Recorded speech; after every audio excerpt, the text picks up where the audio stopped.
ಧ್ವಜಾರೋಹಣಕ್ಕೆ ಸಿದ್ಧವಾಗಿದೆ ಬೆಂಗಳೂರಿನ ಚಾಮರಾಜಪೇಟೆ ಮೈದಾನ. ನಾಳೆ ಬೆಳಗ್ಗೆ 10 ಗಂಟೆಗೆ ಈದ್ಗಾ ಮೈದಾನದಲ್ಲಿ ಧ್ವಜಾರೋಹಣವನ್ನ ಮಾಡಲಾಗುತ್ತೆ. ಕಂದಾಯ ಇಲಾಖೆ ಕಾರ್ಯದರ್ಶಿ ನೇತೃತ್ವದಲ್ಲಿ ಧ್ವಜಾರೋಹಣವನ್ನ ನೆರವೇರಿಸಲಾಗುತ್ತೆ.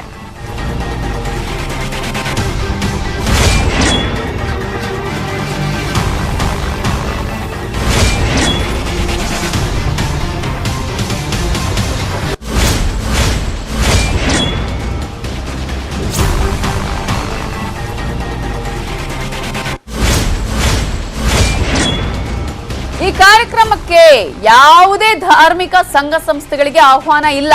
500 ಶಾಲಾ ಮಕ್ಕಳು 200 ಸಾರ್ವಜನಿಕರಿಗೆ ಮಾತ್ರ ಅವಕಾಶ ಇರೋದು.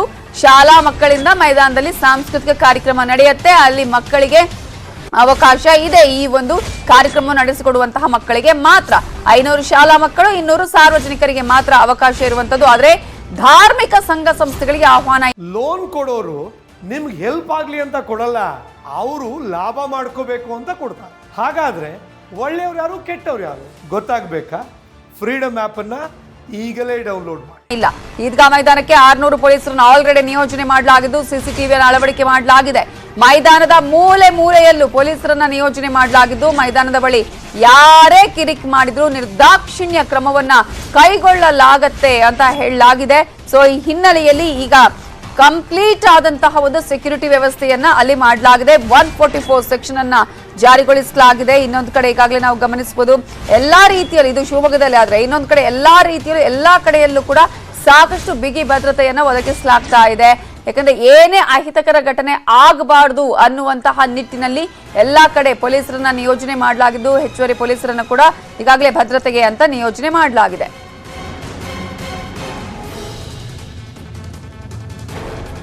ಇದರ ಬಗ್ಗೆ ಇನ್ನಷ್ಟು ಡೀಟೇಲ್ಸ್ ಕೊಡೋದಕ್ಕೆ ನಮ್ಮ ರಿಪೋರ್ಟರ್ ಗಂಗಾಧರ್ ವಾಗಟ ಈಗ ನೇರ ಸಂಪರ್ಕದಲ್ಲಿ ಜಾಯಿನ್ ಆಗಿದ್ದಾರೆ. ಗಂಗಾಧರ್, ಈಗ ಈದ್ಗಾ ಮೈದಾನದಲ್ಲಿ ಧ್ವಜಾರೋಹಣ ಮಾಡ್ತೀವಿ, ನಾವು ಮಾಡ್ತೀವಿ, ನೀವು ಮಾಡ್ತೀವಿ, ಹೀಗೆ ಅನೇಕ ಮಾತುಗಳು ಕೇಳಿ ಬರ್ತಾ ಇತ್ತು. ಫೈನಲಿ ಒಂದು ಫುಲ್ ಸ್ಟಾಪ್ ಇಡಲಾಗಿದೆ. ಇಲ್ಲಿ ಕಂದಾಯ ಇಲಾಖೆಯಿಂದನೇ ನಡೆಸಲಾಗುತ್ತೆ ಅಂತ ಹೇಳಿ.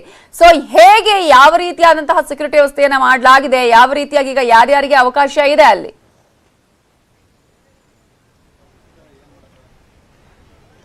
ನವಿತಾ ಜೈನ್, ಪ್ರಮುಖವಾಗಿ ಬೆಂಗಳೂರಿನಲ್ಲಿ ಮಾಣಿಕ್ ಷಾ ಪೆರೇಡ್ ಮೈದಾನ ಪ್ರತಿ ವರ್ಷ ಕೂಡ ಒಂದು ಹೈ ವೋಲ್ಟೇಜ್ ಆಗ್ತಾ ಇತ್ತು. ಆದ್ರೆ ಈ ಬಾರಿ ಈದ್ಗಾ ಮೈದಾನದಲ್ಲಿ ಧ್ವಜಾರೋಹಣ ಇರುವಂತದ್ದು ಸದ್ಯ ಪೊಲೀಸರಿಗೆ ಜೊತೆಗೆ ಸರ್ಕಾರಕ್ಕೂ ಕೂಡ ಒಂದು ಚಾಲೆಂಜ್ ಆಗಿದೆ. ಯಾವುದೇ ರೀತಿ ಅಹಿತಕರ ಘಟನೆಗಳು ನಡೆದಂತೆ ಅಲ್ಲಿ ಧ್ವಜಾರೋಹಣ ಮಾಡಬೇಕು ಅಂತ ಹೇಳಿ ಈ ನಿಟ್ಟಿನಲ್ಲಿ ಈಗಾಗಲೇ 140 ಸೆಕ್ಷನ್ ಅನ್ನ ನಾಳೆ ಹಾಕೊಳ್ತಾರೆ. ಜೊತೆಗೆ ಇಲ್ಲಿ ಪೊಲೀಸ್ ಭದ್ರತೆಯನ್ನ ಕೂಡ ಮಾಡ್ಕೊಂಡಿರುವಂತದ್ದು. ಈಗಾಗಲೇ ಎಲ್ಲ ಒಂದು ತಯಾರಿ ಕೂಡ ನಡೀತಾ ಇರುವಂತದ್ದು ನೋಡಬಹುದು. ಈಗ ಪೊಲೀಸರು ಹೆಚ್ಚುವರಿಯಾಗಿ ಪೊಲೀಸರು ಎಲ್ಲ ಕೂಡ ಎಲ್ಲ ಒಂದು ಪಶ್ಚಿಮ ವಿಭಾಗದಿಂದ ಎಲ್ಲ ಪೊಲೀಸರನ್ನ ಕರೆಸಿಕೊಂಡು ಈಗ ಎಲ್ಲ ಕೂಡ ಇಲ್ಲಿ ಎಲ್ಲ ಕೂಡ ಪ್ರಿಪೇರ್ ಅನ್ನ ಹಾಕ್ತಾ ಇದ್ದಾರೆ. ಇಂದು ಮತ್ತೆ ನಾಳೆ ಯಾವುದೇ ರೀತಿ ಶಾಂತಿ ಸುವ್ಯವಸ್ಥೆ ಕದಡದಂತೆ ಅವ್ರು ಬೇಕಾದಂತಹ ಒಂದು ಭದ್ರತಾ ಒಂದು ವ್ಯವಸ್ಥೆಯನ್ನ ಈಗಾಗಲೇ ಮಾಡ್ಕೊಂಡಿದ್ದಾರೆ. ಇಲ್ಲಿ ಪ್ರಮುಖವಾಗಿ ಇವತ್ತು ರಾತ್ರಿಯಿಂದಲೇ ಸುಮಾರು 650ಕ್ಕೂ ಹೆಚ್ಚು ಮಂದಿ ಪೊಲೀಸರು, ಅಂದ್ರೆ 2 RAF ರ್ಯಾಪಿಡ್ ಆಕ್ಷನ್ ಫೋರ್ಸ್ ಕೂಡ ಈಗಾಗಲೇ ಶಿವಮೊಗ್ಗದಿಂದ ಸೆಂಟ್ರಲ್ ಒಂದು ಟೀಮ್ ಏನಿದೆ ಅವರು ಕೂಡ ಬಂದಿದ್ದಾರೆ. ಮಧ್ಯಾಹ್ನ 12 ಗಂಟೆಗೆ ಅವರು ಇಡೀ ಒಂದು ಚಾಮರಾಜಪೇಟೆ ಎಲ್ಲಾ ಕಡೆ ಕೂಡ ಒಂದು ಪೆರೇಡ್ ಮಾಡೋಕೆ ಎಲ್ಲ ಒಂದು ತಯಾರಿಯನ್ನ ಕೂಡ ನಡೆಸಲಾಗಿದೆ. ಯಾಕಂದ್ರೆ ನಾಳಿನ ಒಂದು ಪ್ರಮುಖವಾಗಿ ಏನೋ ಒಂದು ಧ್ವಜಾರೋಹಣ ಕಾರ್ಯಕ್ರಮ ಇದೆ. ಆ ಸಂದರ್ಭದಲ್ಲಿ ಯಾರಿಗೂ ಯಾವುದೇ ರೀತಿ ಸಮಸ್ಯೆ ಆಗಬಾರ್ದು ಅನ್ನೋ ನಿಟ್ಟಿನಲ್ಲಿ ಕೂಡ ಒಂದು ಭದ್ರತಾ ವ್ಯವಸ್ಥೆ ಮಾಡಿಕೊಳ್ಳಲಾಗಿದೆ. ಜೊತೆಗೆ ಇಲ್ಲಿ ಸಿಸಿಟಿವಿ ದೃಶ್ಯಗಳನ್ನ ಕೂಡ ಒಂದೇನು ಈಗಾಗಲೇ ಬಿಬಿಎಂಪಿ ಇಂದ ಹಾಕಲಾಗಿರುವಂತಹ ಸಿಸಿಟಿವಿಗಳನ್ನ ಅಬ್ಸರ್ವೇಷನ್ಗೆ ಒಂದು ಟೀಮ್ ಇರುತ್ತೆ. ಅವರು ಎಲ್ಲ ರೀತಿಯಾದಂತಹ ಒಂದು ಅಬ್ಸರ್ವೇಷನ್ ಮಾಡ್ತಾ ಇರ್ತಾರೆ. ಅದಲ್ಲದೆ ಈಗಾಗಲೇ ಸುತ್ತಲೂ ಕೂಡ ಇಲ್ಲಿ ಬೇಕಾದಂತಹ ಒಂದು ಬ್ಯಾರಿಕೇಡ್ ಗಳನ್ನು ಕೂಡ ಹಾಕಲಾಗಿರುವಂತದ್ದು ನೋಡಬಹುದು. ಯಾಕಂದ್ರೆ ಯಾರು ಕೂಡ ಬರಬಾರದು ಒಳಗಡೆ ನಿಟ್ಟಿನಲ್ಲಿ ಒಂದು 2 ಕಡೆ, ಒಂದು ಕಡೆ ವಿಐಪಿ ಅವರು ವಿಐಪಿಗೆ ಮಾತ್ರ ಒಳಗಡೆ ಎಂಟ್ರಿ ಬರೋಕೆ, ಮತ್ತೆ ಸಾರ್ವಜನಿಕರು ಮಾತ್ರ ಒಳಗಡೆ ಮತ್ತೊಂದು ಕಡೆ ಬರುವ ನಿಟ್ಟಿನಲ್ಲಿ ಶಾಲಾ ಮಕ್ಕಳು ಬರೋದಕ್ಕೆ ಒಂದು ಕಡೆ ವ್ಯವಸ್ಥೆಯನ್ನ ಮಾಡಲಾಗಿರುವಂತದ್ದು. ಈಗಾಗಲೇ ಕಂದಾಯ ಇಲಾಖೆಯಿಂದ ಕೂಡ ಈ ಬೇಕಾದಂತ ಧ್ವಜಾರೋಹಣ ಮಾಡೋಕೆ ಒಂದು ಪ್ಲಾನ್ ಅನ್ನ ಮಾಡ್ಕೊಂಡಿದ್ದಾರೆ ನವಿತಾ ಜೈನ್. ಈಗ ಅಲ್ಲಿ ಕಂದಾಯ ಇಲಾಖೆ ಮಾರ್ಕಿಂಗ್ ಮಾಡಿರುವಂತ ಬಗ್ಗೆ ಕೂಡ ನಾನು ತೋರಿಸುವಂತ ಕೆಲಸವನ್ನ ಮಾಡ್ತೀನಿ. ಇಲ್ಲಿ ಸಂಪೂರ್ಣವಾಗಿ ಇಲ್ಲಿ ಮಧ್ಯಭಾಗದಲ್ಲಿ ಧ್ವಜಾರೋಹಣ ಮಾಡೋದಕ್ಕೆ ಒಂದು ಮಧ್ಯಭಾಗದಲ್ಲಿ ಈಗೇನೋ ಒಂದು ಕಲ್ಲನ್ನ ಇಟ್ಟಿದ್ದಾರೆ, ಮಾರ್ಕ್ ಮಾಡಿದ್ದಾರೆ ರೆವಿನ್ಯೂ ಡಿಪಾರ್ಟ್ಮೆಂಟ್ ಇಂದ.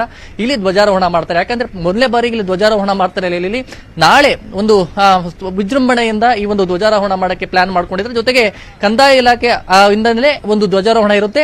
ಆದ್ರೆ ಪ್ರೋಟೋಕಾಲ್ ಪ್ರಕಾರ ಸ್ಥಳೀಯ ಸಂಸದರು ಮತ್ತೆ ಶಾಸಕರು ಕೂಡ ಈ ಒಂದು ಕಾರ್ಯಕ್ರಮದಲ್ಲಿ ಭಾಗಿಯಾಗ್ತಾರೆ. ಜೊತೆಗೆ ಶಾಲಾ ಮಕ್ಕಳು ಮತ್ತೆ ಪಬ್ಲಿಕ್ಗೆ ಒಂದು ಅವಕಾಶ ಇರುವಂತದ್ದು. ಸದ್ಯ ಈ ಒಂದು ವಿಚಾರವಾಗಿ ಈದ್ಗಾ ಮೈದಾನದಲ್ಲಿ ಯಾವುದೇ ಅಹಿತಕರ ಘಟನೆ ನಡೀಬಾರದು. ಒಂದು ಕಡೆ RAF ಟೀಮ್ ಜೊತೆಗೆ ಪೊಲೀಸರು ಕೂಡ ಎಲ್ಲಾ ಕಡೆ ಚಾಮರಾಜಪೇಟೆ ಈ ಕಡೆ ತಮ್ಮ ಸುಪರ್ದಿಗೆ ತೆಗೆದುಕೊಂಡಿರುವಂತದ್ದು. ನವಿತಾ ಜೈನ್, ಥ್ಯಾಂಕ್ ಯು ಗಂಗಾಧರ್ ವಾಗಟ ಡೀಟೇಲ್ಸ್ಗೆ.